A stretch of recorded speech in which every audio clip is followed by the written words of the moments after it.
Hello दोस्तों, नमस्ते, राधे राधे। सुबह सुबह होले हवनिया में, शीतला माई के चरनिया में। पहिला हमन होए चौकिया के धाम में, शीतला माई के नगरिया में हवन होला माई के चरनिया में। दूसरा हवन होले विंध्याचल में, दूसरा हवन होए विंध्याचल में। विंध्यवासिनी माँ के नगरिया में, हवन होला माँ के चरनिया में।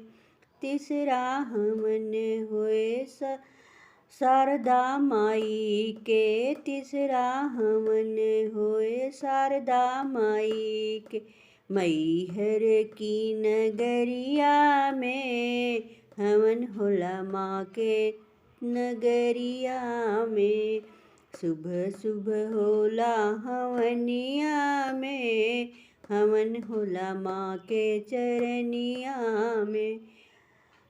चौथा हवन होए भवानी माई के नगरी, चौथा हवन होवे काली माई के नगरी।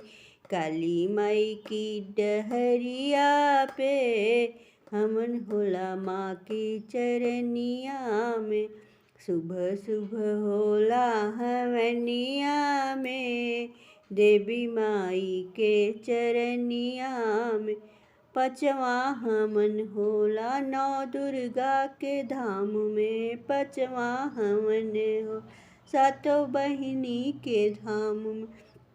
हवन होला उनकी नगरिया में, हवन होला माँ की चरण